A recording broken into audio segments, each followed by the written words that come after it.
Good morning, scholars. Today we're going to continue our journey through Farr's Homeric Greek, a book for beginners, with lesson 13, the second part, dealing with the third declension nouns of the prologue of the Iliad and the principal parts of the verbs in that same prologue. Okay.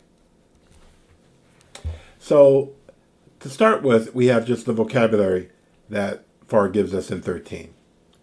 We have Eis, Haidos, Haidos, the word for Hades, the god of the lower world, Ho, Hades, masculine. The nominative is not used, as it says here, but we will see the dative in our opening lines. Then we have Alagos, Algaos, To, which is pain, grief, woe, or trouble, Alagos. Then we have, of course, Ἀχιλλεύς Ἀχιλλῆος. Then we have dais, daitos, hey, feminine, dais, daitos, which is a feast, a banquet, or a portion of a feast, especially a portion of a feast to the gods.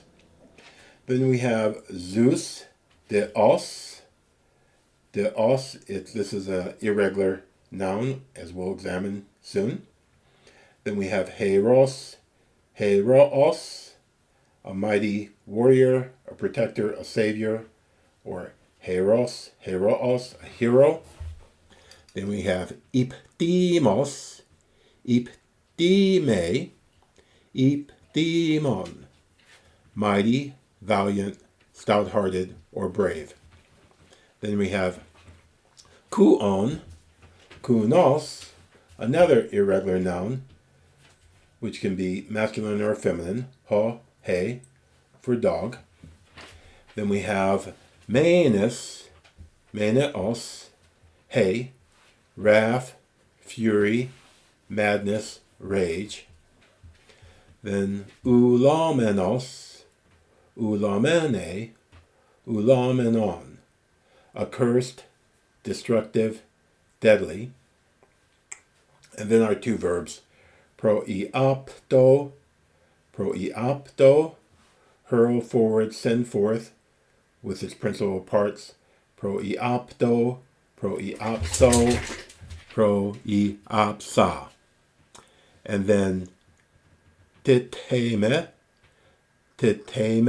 to put, place, or cause, τίθημι, τετέso, eteka.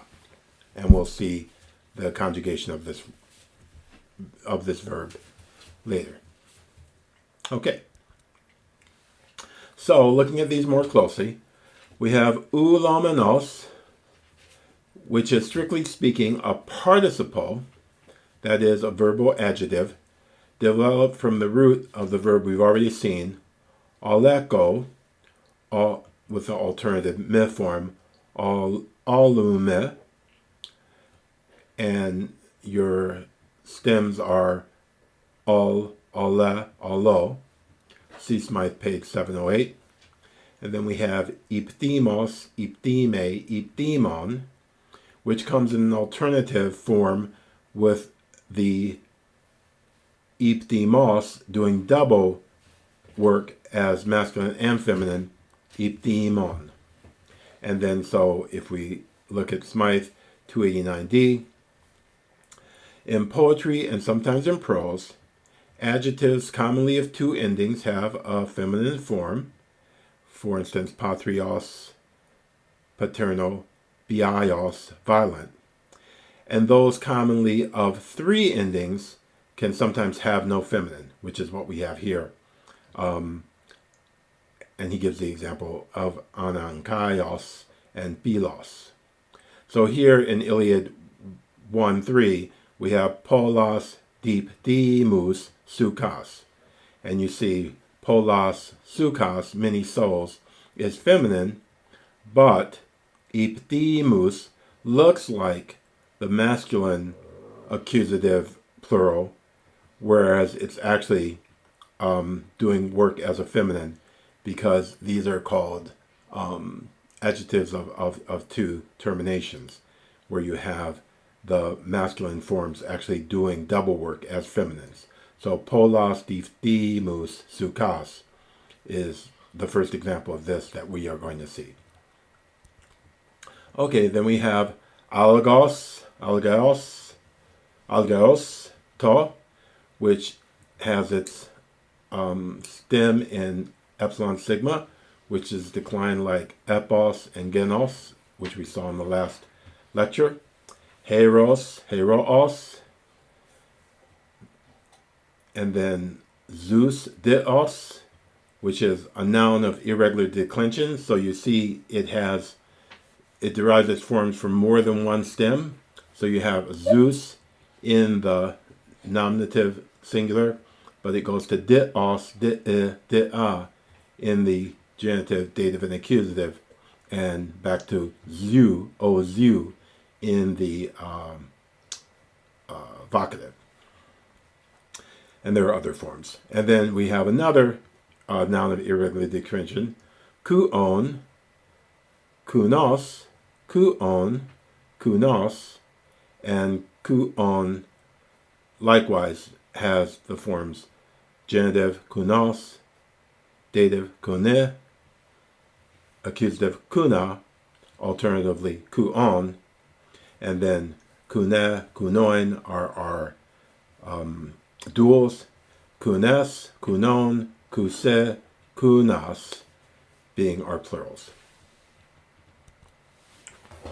So the next important type of third declension noun that we get to consider because of this vocabulary comes from the word dais, daitos. This is a third declension noun with a stem and a dento. Remember, our dentos were tau, delta, and theta. And so you should look at Smythe 257 and 241b. But a stem ending in a dento, like dite, delta, iota, delta, alpha, iota, tau, when it adds the sigma, which is added to form the nominative singular, that sigma converts the delta to an S, and you get double sigma, sigma, which is reduced to one sigma. And we can look at Smythe 107 for this. So we end up with this as our paradigm: dais, daitos, daite, daita, singulars, and our plurals: daites, daiton, daise, daitas. Very good. Now, there's a special rule for the accentuation of third declension nouns with stems of one syllable. So if you have a monosyllabic syllable of a third declension noun, the stems of one syllable accent the case endings of the genitive and the dative in all numbers. Likewise, omega nu of the genitive plural and omicron iota nu of the dual form take the circumflex accent. Thus, plebs, plebos, plebon, vein, dea, deros, deroin, deron, and thrix, thrikos, thrikon. So you see this same rule at work in dais, daitos, daite, daita, daites, daiton, daise, daitas. It's kind of a cool rule. I don't know why I like this rule so much, but somehow it excites me. Weird so that I am.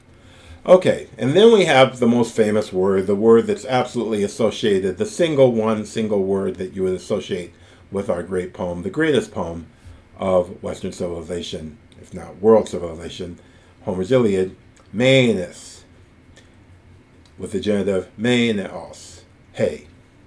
And this is this decline like polis, which we saw in the last lecture, with a very slight twist. One has to realize that the stems in iota and upsilon are of two kinds, and so if you look at 269 of A and B in Smythe, you see that the genitive of these iota sigma nominatives can be eos, epsilon, omega, sigma, or just eos, iota, omicron, sigma. And you can look at this on your own. But we get a real break with mῆνις. One of the amazing things about mῆνις is the word is so identified with the Iliad, mein and aedetea, that if you look it up in the big Lindell and Scott, I was very surprised when I looked it up to see that the word really gets used nowhere else in Greek literature. The word just has the footprint of the Iliad on it, and no one really wants to go there. And it occurs only in three forms, actually. The nominative singular, mῆνις, the accusative singular, mῆνεν, and the vocative, o meinee, o meinee. So only the nominative, accusative, and vocative singular of mῆνις appear in the Iliad, and the word appears very, you can count them on the number on one hand, the number of times it seems to occur in Greek literature. Okay, of course, then we have Ἀχιλλεύς Ἀχιλλῆος, and Homer can, he has the flexibility to have two lambdas or one lambda, depending on what he needs metrically, but this is declined just like Basileus, which we saw earlier in our previous lecture. So consult Smythe 275, and especially the footnote at the bottom for these alternative forms. And again, we have here the transfer of quantity in the endings that give you the variation of the genitive between os or aos, which you should be familiar with by now. But that's declined just like Basileus, Āchilleus. And lastly, we have our two verbs of the prologue, τίθημι and προ-ι-άπτω. Τίθημι means to place or to put, and its principal parts are τίθημι, τέσο, έτεκα. Repeat after me. Τίθημι, τέσο, έτεκα. Again. Τίθημι, τέσο, έτεκα. And we'll see how this is conjugated in a second, and I'll talk about this variation between the stems, one, the weak one in epsilon, the strong one in eta, te. And then we have προ-ι-άπτω, προ-ι-άπσω, προ-ι-άπσα, προ-ι-άπτω, προ-ι-άπσα, προ-ι-άπσα. Repeat after me. Προ-ι-άπτω, προ-ι-άπσω, προ-ι-άπσα. Okay, so as to the conjugation of τίθημι, it's never too early to start. So these are called the mid verbs, and they are quite a thorn in any Greek student's side. So you will never stop having to review these forms. I'm going to ignore the duals here, but I displayed them just so you can see how simple they are. So in the present active of τίθημι, we have τίθημι, τίθες, τίθεσε, τίθεμεν, τίθετε, τίθεase. And then in the first aorist active, we have έτεκα, έτεκας, έτεκε, and then έτεμεν, έτετε, έτεσαν. And you will notice the variation between theta, and theta epsilon. The eta occurring in the singular and the epsilon in the dual and plurals. And this kappa alpha ending, if you consult Smythe 755, you'll see this is a specialized forms of the first aorist active. Finally, I thought we'd look at the entry for pro-ι-άπτω from Crucius, Smith, and Arnold, their Homeric Lexicon of 1878. I myself use Cunliffe, Lexicon of the Homeric Dialect by Richard John Cunliffe, but this one is the only one that's available on Google Books or on the web that I can actually cut and paste from, so that's why it's here.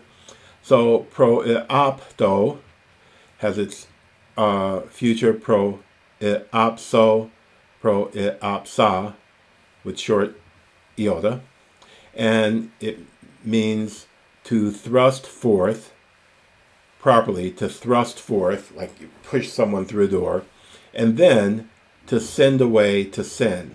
So tena aide, this is our what we have in the opening of the Iliad, to send anyone to Hades.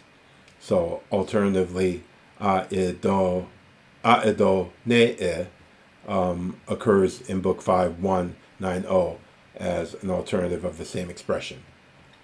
Whereas if you see, and so this is a nice little entry in this Crucius, Smith, and Arnold Homeric dictionary that you might go into Google Books to add to your PDF collection. Because if you look at Lindell, the intermediate Lindell, Scott, and Jones, pro-ι-άπτω, it's a little bit more prosaic. It's just to send forward, to send untimely to the netherworld. And he says it's used in the Iliad and Aeschylus. Okay, so again, thank you for being interested in Greek. Keep working hard. We are very, very close to actually examining closely these first lines of the Iliad. Good luck and have a great day. Bye-bye.